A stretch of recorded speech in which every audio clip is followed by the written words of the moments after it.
How does it work? That is probably the most common question we get asked. It's so broad, how does what work? But basically what I want to do is show you guys how you can get the best quality inquiries possible through marketing. It's what our system is, what we use inside our agency. And I'm basically just going to share it with you, the whole system. This will work for literally any business that's doing 0 to about 500K a month. It's copy and paste. It's so simple to follow through, and it's just a structure that we set up for each account. So follow along. I'm going to kind of draw it out on my iPad and explain the different series of steps and qualifying that we do to go from having basically no form of communication or a cold lead, as you would say, all the way through to a paying customer. Alrighty, so this is kind of the best way that we've found to get quality leads or inquiries for your business. It depends on obviously any niche that you do. So the first thing that we would do is basically figure out what platform of advertising we're going to do. So we do a lot of meta advertisings, right? So for this case, I'm going to show you how I would do a meta campaign and what the follow-up and how I would get the quality inquiries from there. So the first thing you're going to do is set your campaign. I generally go for a leads campaign, because what I'm trying to get is leads. I can optimize for better events down the track, like a complete registration or a scheduled event. But just to start off with, I go for leads. I don't go for messaging. I don't go for sales. I don't go for clicks, because these are all vanity metrics and they don't turn into customers, and they don't improve, or it's hard to track after that event has happened, different stages. Because like from a lead, the next stage we would have is like a booked appointment, right? And then after that could be a quote, and then after that could be a job one. That's easy to track. Boom, boom, boom. It's hard to track. Messages was on Instagram, and then sales is generally like e-commerce stuff, and then clicks, it's just a fucking headache. I wouldn't do it. So the first thing I do is set up my campaign, which is meta. And then I want to work on the targeting.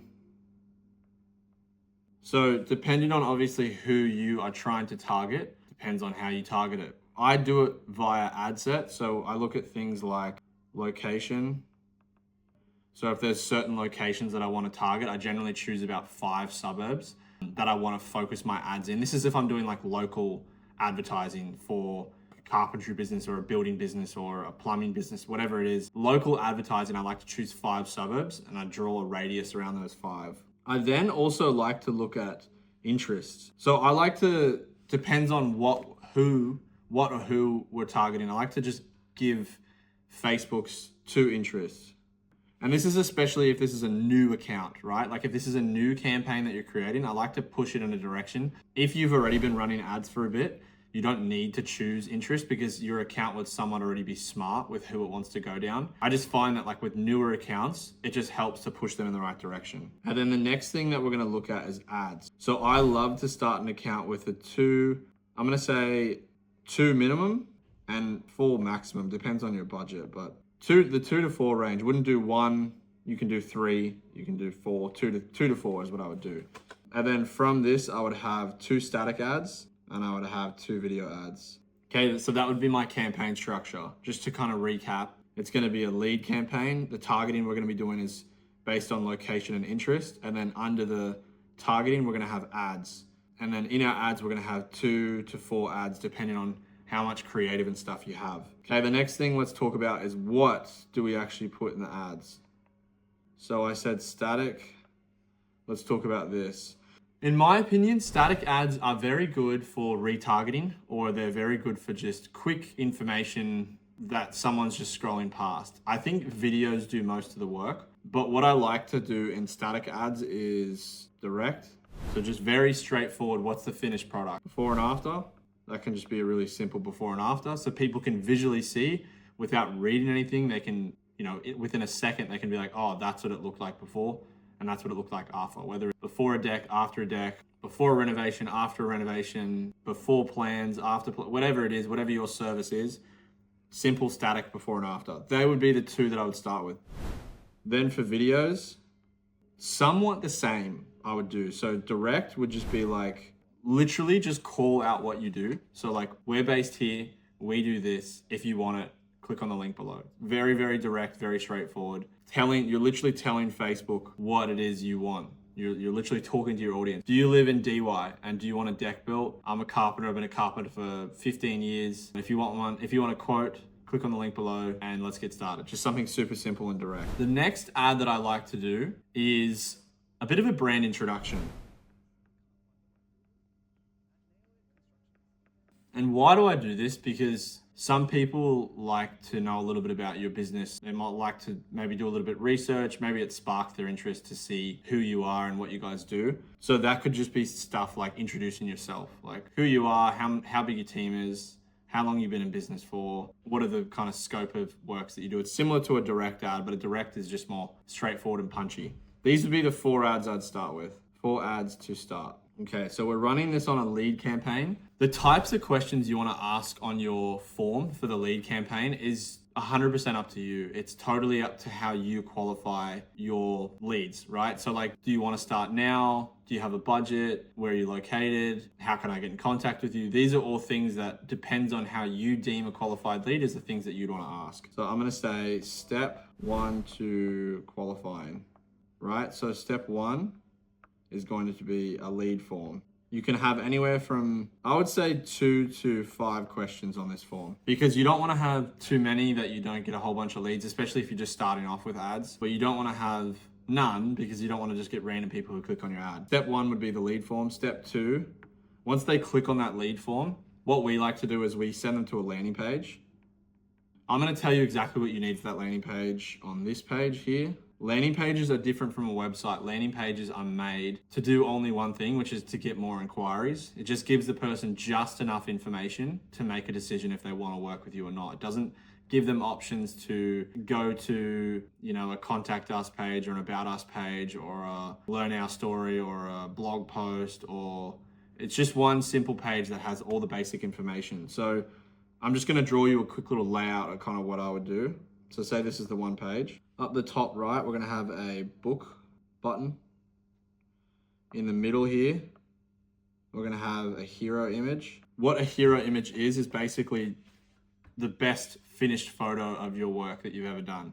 Something that someone looks at it and goes, oh, damn. And obviously that photo is related to the ad that you're running. Then under the hero image, we're going to have a headline and a sub-headline. Okay, so the headline is something to do with the service. So like, I'm just thinking carpentry because that's my background, like best decks in DY, like best decks in the Northern Beaches. That's what I would say the headline would be. And the sub-headline would be something along with like pushing them to the next step, like free quotes for June only, or that would be a little bit more aggressive if you're trying to push them to it. But basically like you're trying to pique their interest with the headline and then you're trying to just push them over the line with the sub-headline. Then under this section, I would have another book button. Book now, or like get a quote now, some sort of a button like that. And then under this, I would have 3 images of services.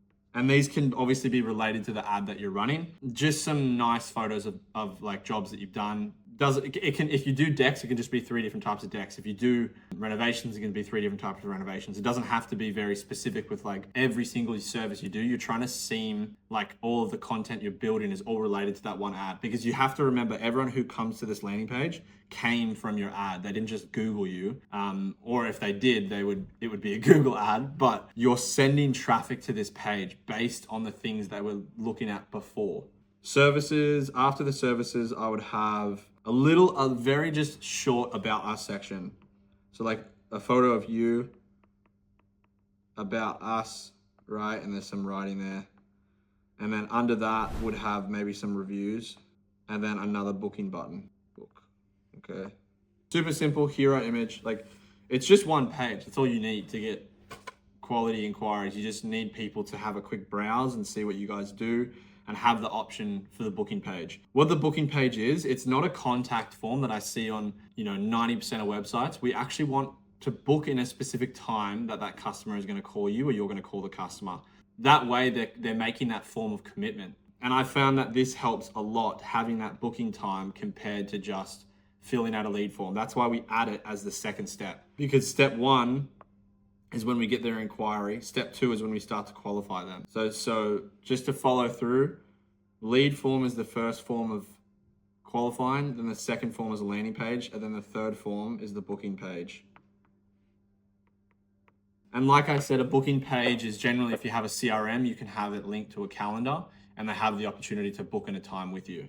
So if I'm to draw it out very simply, it looks like this: ads to form, form to landing page to booking page to your call.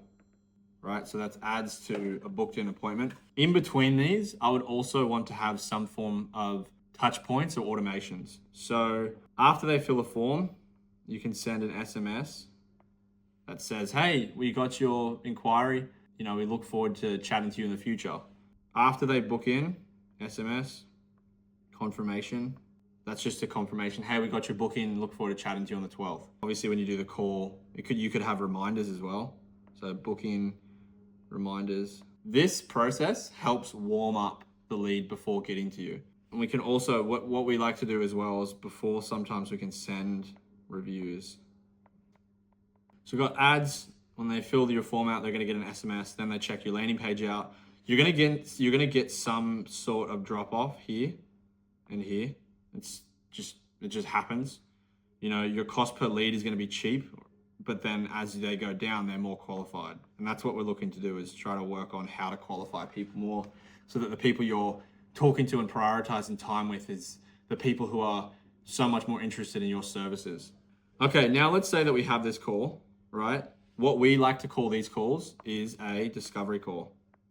And what I find most people doing wrong on discovery calls is they are so into explaining what they do, but they don't actually ask the client anything about them. Now, this is going into sales stuff, but I'll just touch on it because it is important and it's part of the marketing process. Discovery calls shouldn't be about you. It should be about them.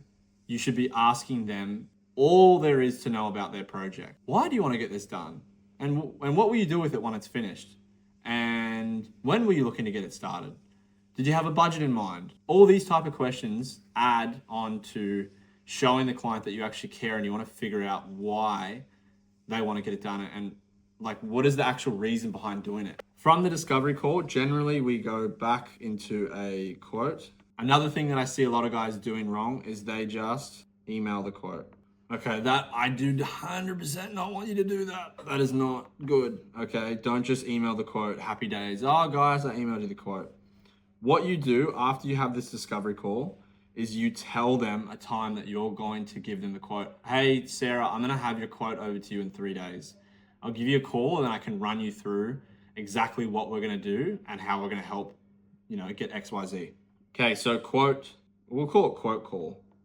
Okay, this can be a video call or it could be in person. What you also want to do is send SMS reminders before the quote call so that they know that they're going to jump on a call with you.